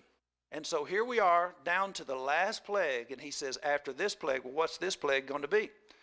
This is the plague where basically the death angel comes in and takes the firstborn. God says, Israel is my firstborn. You won't let him go, so I'm going to take your firstborn. And so in the middle of the night, they all lost their firstborn child. Now, that's where we are. And that's basically the question that we're asking. Do we like the way that God impacts our minds so that we can be the kind of people that God wants us to be? Is it the case that we all needed a reality check lately? We've been going along here pretty good. Exodus chapter 12, verse 32. Look what it says. After that last plague, here's the result. Also, the king is saying, also, take your flocks and your herds, as you have said, and be gone, and bless me also. How about that? Ask, Deuteronomy 4:32, following. Ask all the way back through the historical annals, has anything like this ever happened? Like what? God chose a nation and actually put it all together, the plan, brought them into another nation, and ended up extracting them out of the nation where they were that had enslaved them, and did it with an outstretched mighty arm in such a way that he proved without a doubt that he is God, the Lord God, that he is able to overcome. Look at all of the elements that God overcame, that he managed and controlled during those plagues, showing God's ability to bring in, turn your water to blood, have the frogs just leave out of the water and come into your house, lice, be able to control all of these elements, all at different times to try to work on breaking you down. He is showing his power and his might against this great nation. I don't think an arrow has been shot, y'all. You see what we're saying? Israel just sat back and watched this take place, and then at the end of it, they end up being told, be gone. And not only were they told to be gone, but the king is saying, he's basically saying, pray for me or bless me. We've had enough of this. And not only that, people gave them gifts to get, be gone. Here's the spoil. If you're waiting on the spoil, if you're, if you need to take this, or this is what y'all are waiting on to get on out of here, here's all these things. And Israel actually left Egypt, and they spoiled them on their way out. It really begs a question, doesn't it? Exodus 3:19, I am sure the king will not let you go, no, not by a mighty hand. And I will stretch out my hand and smite Egypt with all the wonders which I will do in the midst thereof, and after that they will let you go. Okay, we got that, but we really didn't get it. We didn't know how difficult this was going to be. But you know what? I don't think they really realize what actually is taking place. Would you rather limp out of Egypt? What would have happened if you did sneak out at night and limped out of there and you just got away and you start moving out into the wilderness? You start moving through other people's country like Moab and Ammon and Sihon and Og, the Amorites, the Midianites. You start moving out. You got 600 and something thousand people, army, and no telling how many people. One of the individuals they went through their land said, if we let them come through, they will lick up the land. There just won't be anything left. It'll be like locusts just came in and just scoured everything. No, you can't come through here. If you just limped out of Egypt like that without really showing that God is the one who's behind this and you are his people and he's a mighty God, you wouldn't make it. You would have never made it to Sinai. Is that how you wanted to go out? Or would you rather go out in a legendary way? You know what, brethren? The amazing thing to me is the Church of Christ basically wants to limp along. And the reason I say that is because we just don't want to go through what it takes in order to let people see the glorious gospel of Jesus Christ that we have been put in keeping, that's been put in our keeping, that you have learned. We want to win friends and influence people. We want to have hot dog sales and put windshield wipers on for people for free and do arts and crafts and just have all kinds of things that really are us limping into the lives of people rather than being the legendary people that we are. If you're a Christian, that is legendary. The Christians in the New Testament being in existence today, 2,000 something years later, individuals who are recreating the behavior, the practices, and the doctrine and the faith that individuals had in the New Testament, being alive today and on the streets, like really existing, that is legendary. That is just simply amazing. And for some reason, the Church of Christ doesn't want to do it the God way. The God way is that you have to take this message out and you have to do just literal spiritual war with the devil and the individuals that he has in his ranks. Well, who are those individuals?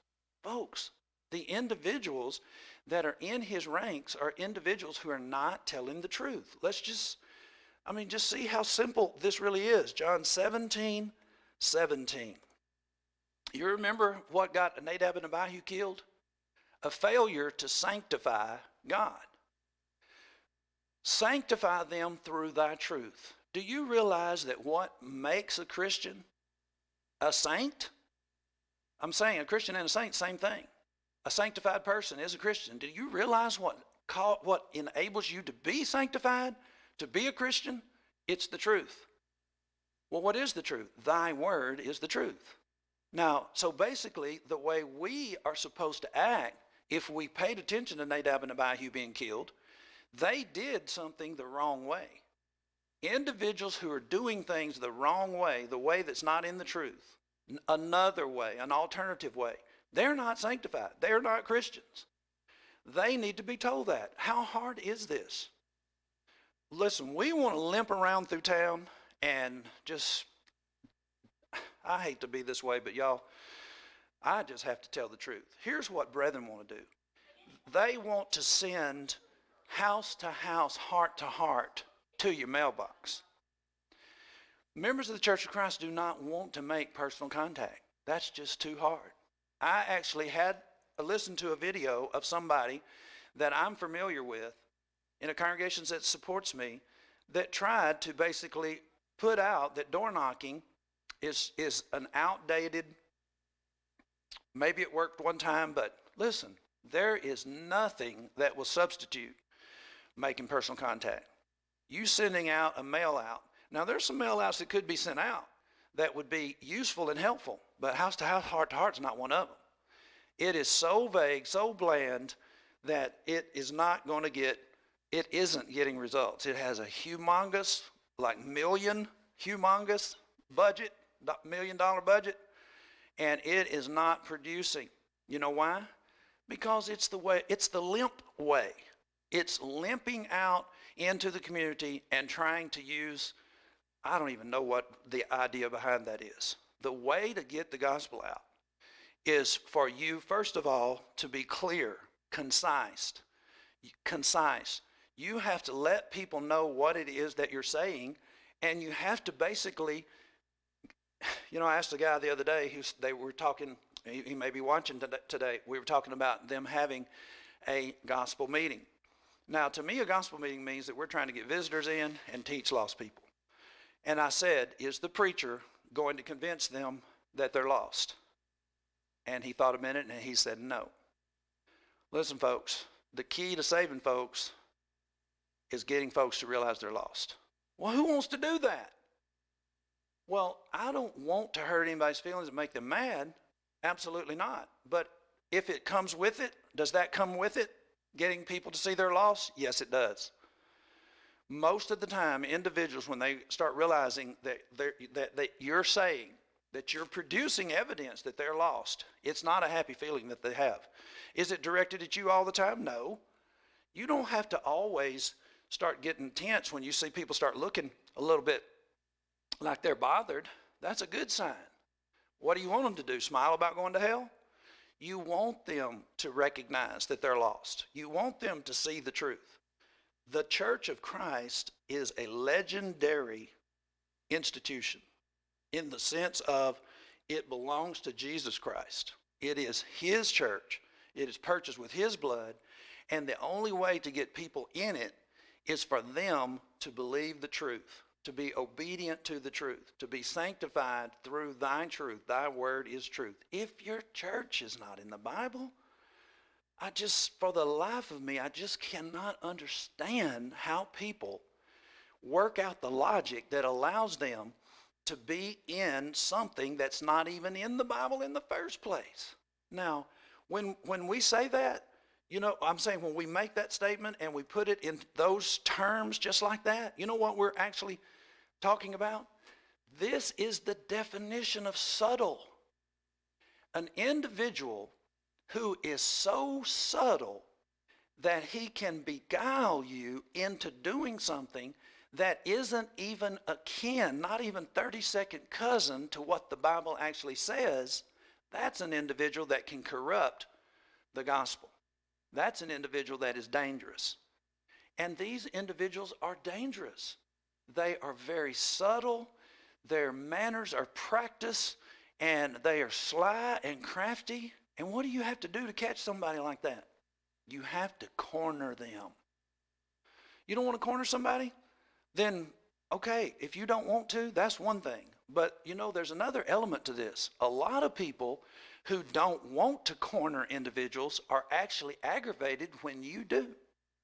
Because when they see you do it and they see that it is effective and individuals do see the truth and they obey the gospel and they're basically watching you go through the hard process, you know what? That has a reactionary effect as well. They often start warring with themselves. And because they know they're not going to do it, or they don't want to do it, or they're not prepared to do it. I believe that a lot of the guys that are going to our preaching schools, they do want to do better. But when they get out of preaching school, they actually realize the first time they come into contact with a denominational preacher or a denominational person who knows their doctrine, they realize they're not equipped. The guys that are teaching you are not equipping you. Why? Because most of the guys that are teaching you don't have any experience in this. Denny Petrello could not argue himself out of a wet paper bag when it comes to denominationalism. I would be happy to have a debate with Denny Petrello on fellowship. This guy is just so far out. Who are we talking about? We're talking about the Bear Valley School of Preaching. There is no way he's going to put himself in a position to have somebody ask him questions that corners him on the things that he does. B.J. Clark, same thing. If you don't believe that, all you have to do is just type in on your Facebook, I believe you can type in my name and B.J. Clark's name together, and you'll actually get down to 2015, and you'll see me in a building with B.J. Clark, and I will be trying to show him proof that he's sharing the pulpit with rank false teachers of the worst sort. And he was only 5 feet away, and basically bodyguard type fellas in the Church of Christ acting as bad as the Baptist folk down the road were keeping us from simply giving him literature that would show him where the people that he had just been on a lectureship with, show him where those guys had just been. some of them with people that use mechanical music, women preachers, and denominational preachers on their lectureships, and even let their own preachers go to such. Would he let us talk to him? No. Why? Cornered. He was cornered already. That's where he was, up in a corner. He couldn't get out of there because we were standing there talking to the elders, telling them that we wanted to show him this stuff, and they wouldn't let us show him either. And so we had our cameras running. That's what I'm talking about. How did I get on that? I got on that by saying, I know a lot of you guys. I know a lot of you personally.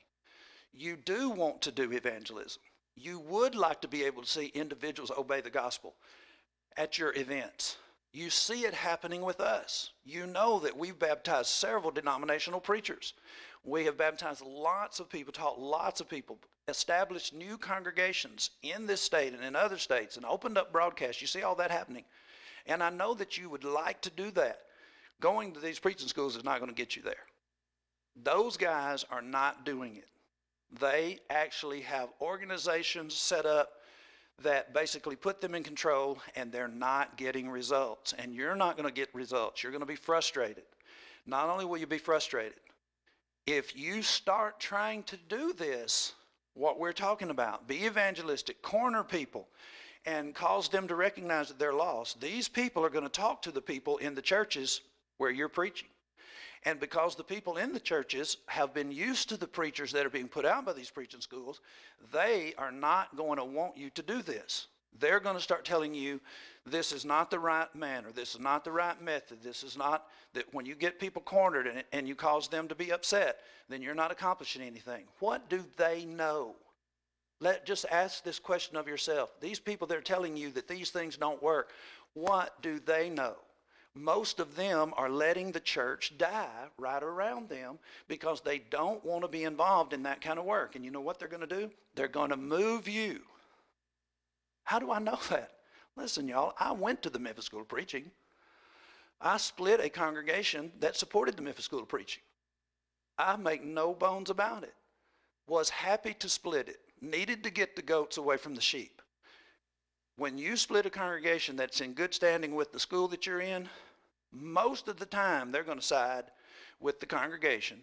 You'll be blackballed, you'll be marked because you messed up a good thing. What's a good thing? Money coming in and a place for one of their students to occupy the pulpit. This is a big, organized game, and you're not going to enjoy it. You move your third or fourth time because you're trying to preach the truth and be an evangelistic, your wife is going to become very unhappy, and your children are going to become disheartened, having to move from schools. If you're homeschooling, you're better off in the sense that at least your kids won't be uprooted from a school system, but your kids are going to be disheartened. And I'm going to tell you this too. If you talk trash about the churches as you leave, rather than do what you need to do, and that is separate sheep from goats, your children will grow up and they'll know that you really don't have the strength and the conviction that it takes to do what the Bible says about situations like that. And you might be saying, well, where is this Bible verse that actually says that that is the case? 1 Corinthians 11:19 is one of them. For there must also be heresies among you, that they which are approved may be made manifest among you. That's what we're doing. We're trying to demonstrate a kind of teaching that allows you to see the difference between what you're getting and what they're putting out, so that you can actually see who and what is approved. Is this the approved kind of teaching that you need to get, where you don't back up from anybody? You don't back up from the denominational world. You don't back up from the authorities who try to change the way you do business as well. We have to deal with the police. We have to deal with the denominational people, and we have to deal with weak brethren. And we're still pushing forward, creating more airtime and opportunities for you. Now, you tell me, what's going on in the school you're thinking about going to? Can you see a difference? Does there need to be some finger pointing and help people to see? Did any of these preaching schools say anything about the nudity and the pornography that was in the art book at Freed Hardeman? Did you hear an outcry from any school, or did they go right on down there and participate in the lectureship? Now you ask yourself, why? Okay, let Johnny, maybe they're not required to say anything. Well, why did they go? If they know that they are outright participating in what no one can deny now, and if you think you can deny it, you go to fhunudeart.com and you get to see the art book that they are using. I doubt very seriously you'll go through 2 pictures before you're basically ready to just vomit. You don't have to see all that art book, but it's high time that someone made it able, like a heresy, a dividing, so that those that are approved can actually be made manifest, and those that are not, we can actually cordon them off. Well, why did the schools of preaching not do anything? Here's the reason. If you're in a 2-year school of preaching, most of the 2-year schools of preaching actually get 3 years credit at Freed-Hardeman. They basically give you 3 years as if you went to Freed-Hardeman, and you pay for the last year, and you actually get to have a bachelor's from Freed-Hardeman. Well, who wouldn't take that? And a lot of the preacher students from these schools, they basically want a bachelor's degree because the churches they're going to enter, they want a preacher that has a bachelor's degree, at least. And so they go to Freed-Hardeman, and they do that little magic, and they end up with the bachelor's degree, and they went to Freed-Hardeman. That's why nobody say anything. Why do we say anything? What are we supposed to do when we see a lesson like the one that we just saw in Exodus? This is a legendary book. Events that transpire from individuals who are activated by the truth. It ends up being legendary. Or am I saying that we're legendary? No. We're giving away a book for free that is legendary. It's called Arkansas Angels. Free of charge. It is talking about men who are legendary, individuals that were all up and down the western side of the Mississippi River in Arkansas, Jonesboro area, all the way down to Little Rock, all down through there in the 1940s, 1930s, 1940s. They were legendary. You read books about guys like that, and it causes the bar to go up.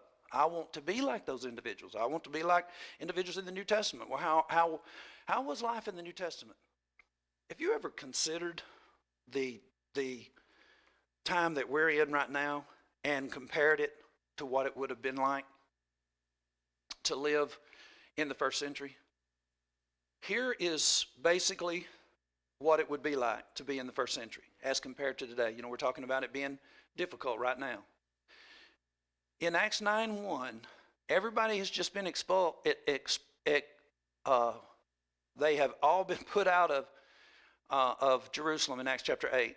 Stephen has been killed. The brethren are scattered everywhere. The Bible says in Acts 8:1, and Saul, yet breathing out threatenings and slaughter against the disciples of the Lord, went unto the high priest and desired of him letters to Damascus, to the synagogue, that if he found any of this way, whether they were men or unto Jerusalem. Folks, living in the first century, you had individuals who were Jews everywhere that were trying to infiltrate your meetings. They were trying to stop the spread. You know, I really don't think people actually realize that what was actually going on. Let's look at Deuteronomy right quick. Chapter 13. If there arise among you a prophet or a dreamer of dreams, and giveth thee a sign or a wonder, and the sign or the wonder come to pass, whereof he spake unto thee, saying, let us go after other gods which thou hast not known, let us serve them, thou shalt not hearken to that prophet or that dreamer of dreams, for the Lord your God proveth you to know whether you love the Lord your God with all your heart, with all your soul. You shall walk after the Lord your God and fear him and keep his commands and obey his voice, and you serve him and cleave unto him. But what about that prophet? And that prophet or that dreamer of dreams shall be put to death.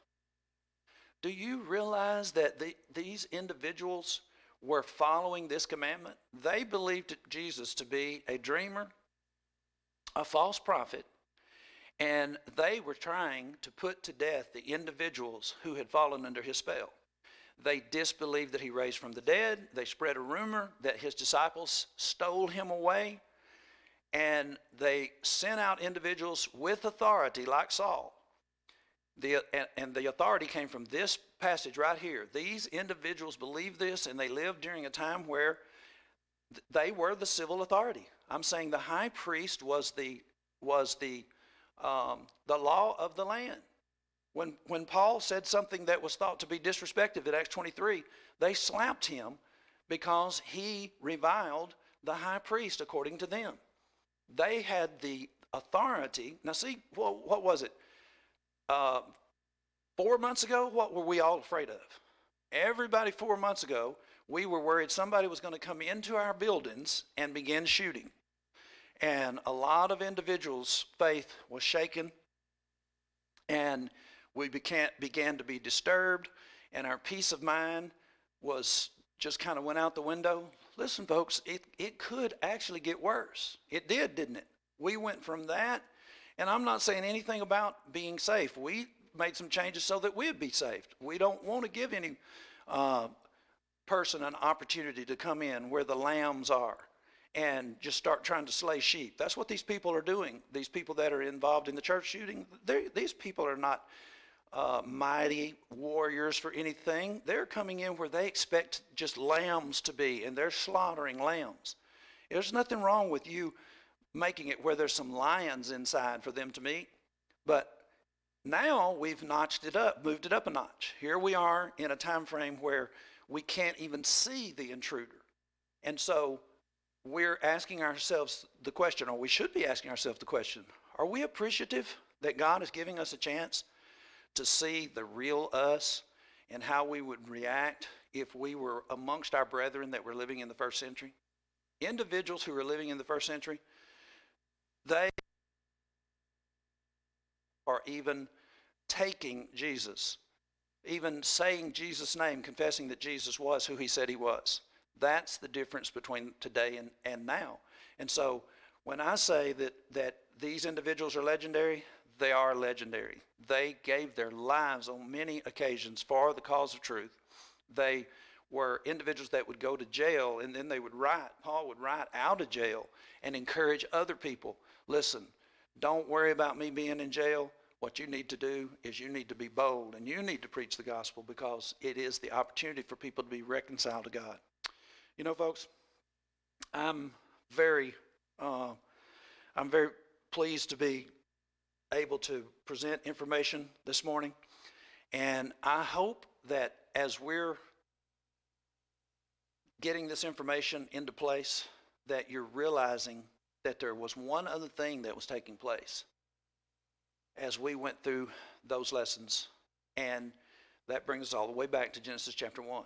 Listen, I'm going to have to make this slide come down a little bit so that we get the most important part of this. There is something that I think people are not taking into consideration. When these individuals were brought into contact with Genesis, we said that they were infected by idolatry. But that's not the only thing. When you actually forget who you are and what your purpose is, it changes a lot. It's a matter of fact, it makes you into a totally different kind of person. Genesis 1:27, a motto for mankind. So God created man in his image. In the image of God created he him. Male and female created he them. A while ago when I said that there was more to this than basically God showing his power, in Deuteronomy chapter 4, in the first part of this, he was talking about the laws that they had, and that people would say, who is this God that is so nigh to these people? And God was encouraging them to follow the statutes, follow the instructions, so that the people would be able to see their wisdom. And you know, folks, people actually get to see God through you. And that, I think, is one of the things that we fail to realize. We are basically the representation of God in this world. Do not minimize your Christianity. Do not minimize the fact of you being a Christian, the fact that there are still Christians on the earth, and Christians that are acting faithfully and are speaking so that individuals can actually hear these lessons that we're talking about today, and they get to hear Moses' name again and keep all of this in front of people. It's a basically witness that these events happened. We're not witnessing.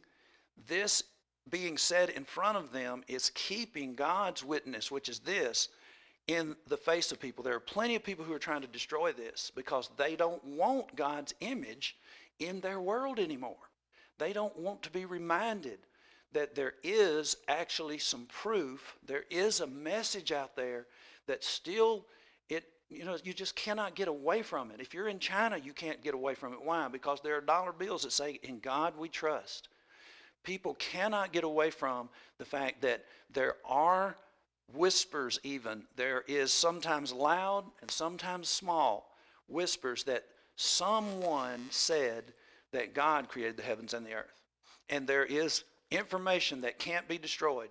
And we're actually created in the image of God. Now, that's one of the things that God was trying to get across to the Jews. You were not created by stone. You're not created by the sun. You are a special entity, and God has showed his love and his mercy and his determination to bring them out of captivity where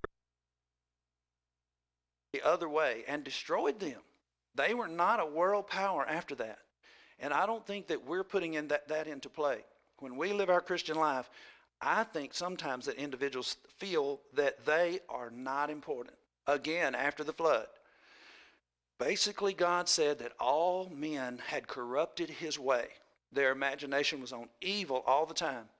And so he removed them except for one family. And look what you have. You have it said again. It's like a new creation.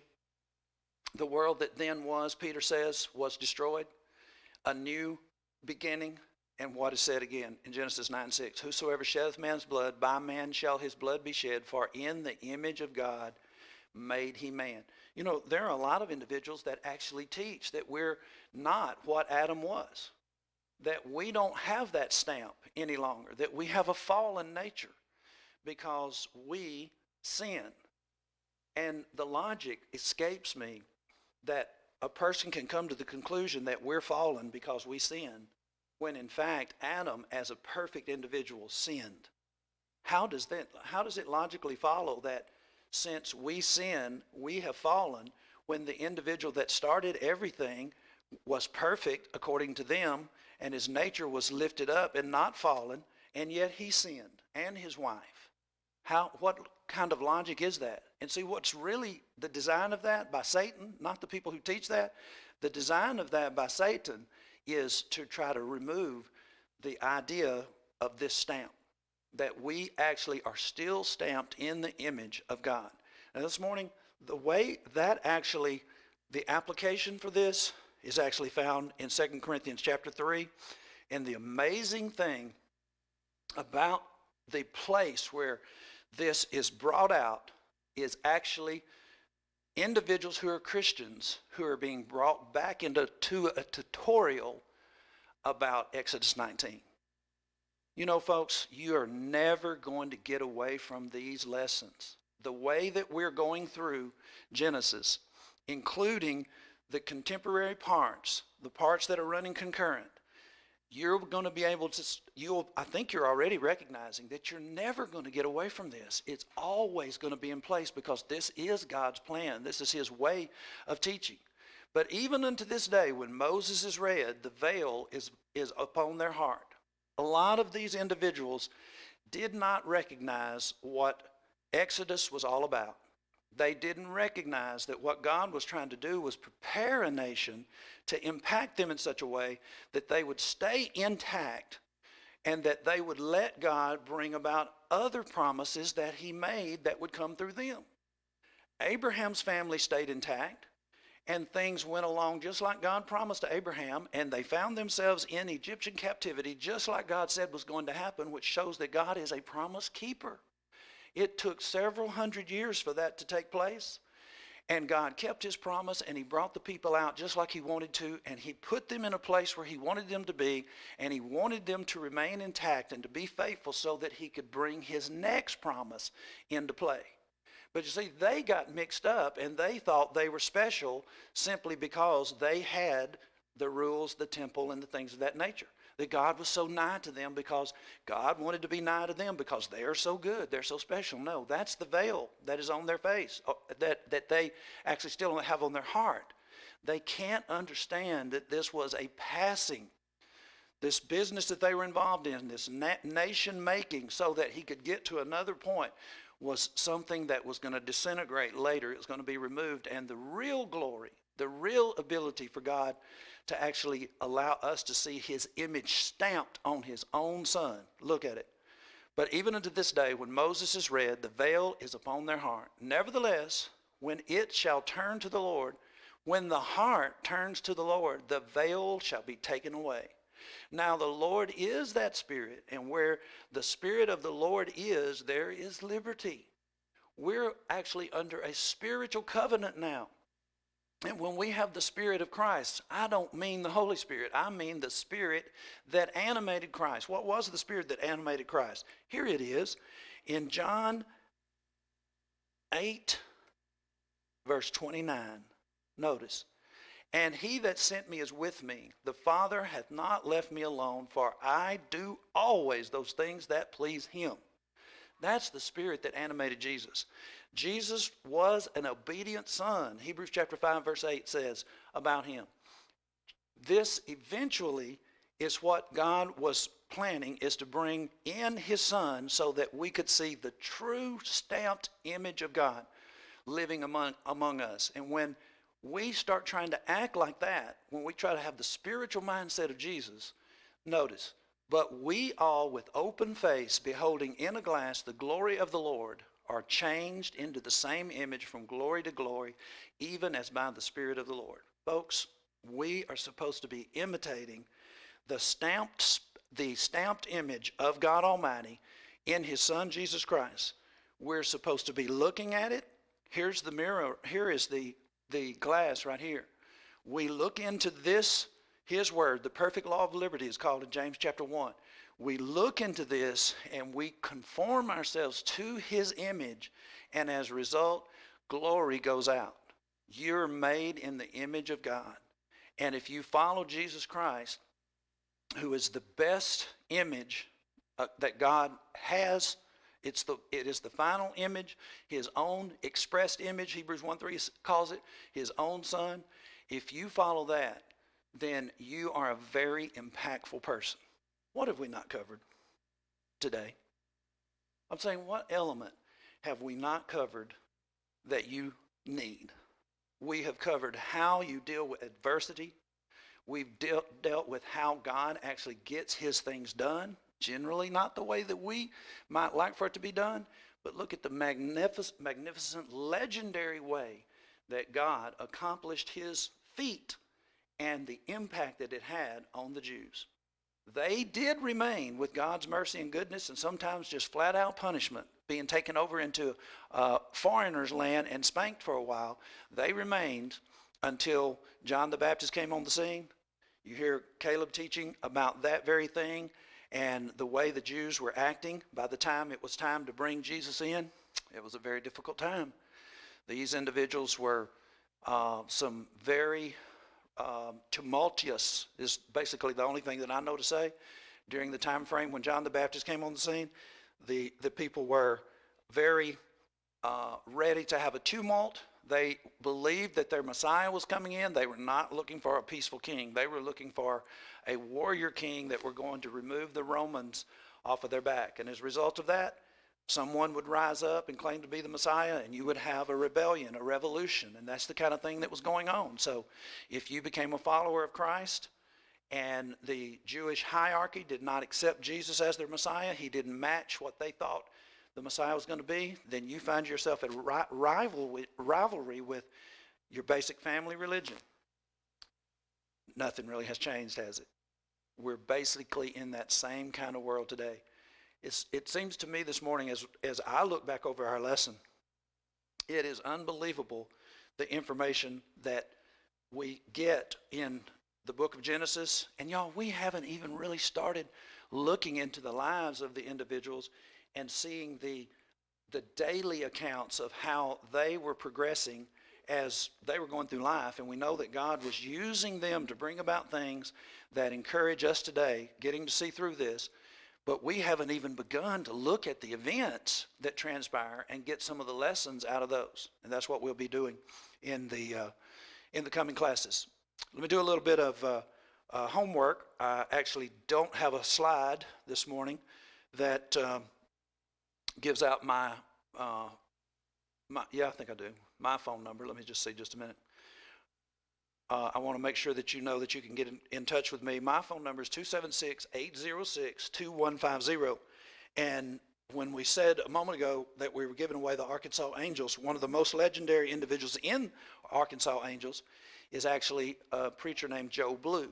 If I can supply you with any of the reading material that we've been talking about or assist you in other ways, you simply email me at joeblue81@gmail.com. That's my email that I'm using these days. I've had it forever, and now that we've started being able to give the Arkansas Angel book away as a result of Jim Waldron giving them to us, maybe 2,000-3,000 of them, then I want to start using my joeblue81@gmail.com. Don't forget that 81, just the number, numerical 81, joeblue81@gmail.com. I think I might have said Hotmail, at gmail.com. And this is my cell phone number. It's going all the time. If you're a person that has some questions, especially if you're a person that's watching this and you're not sure about what you want to do as far as the idea of preaching and the direction you want to take, I'll be glad to talk to you. One of the things we want to make sure you do is remember that tonight we have a broadcast. Micah will be on What Does the Bible Say live tonight at 9 p.m. Make sure that you tune in for that. Tomorrow night at 8 p.m., Caleb will be doing a show live also, different show, at 8 p.m. Eastern. And then Sunday, 9 p.m. Eastern, we'll be starting the week all over again. One of the things we want to make sure that you do is you tell people about our school. These are archived, so even if this is the third class, you're not behind. You can go and listen to the first one up to now, and we hope that you'll do that. Hope you'll listen to the one that Caleb did on Luke, and it's still there. Luke 4 and 5, good lessons, good application. Always ask for, what's the Bible say? God bless you.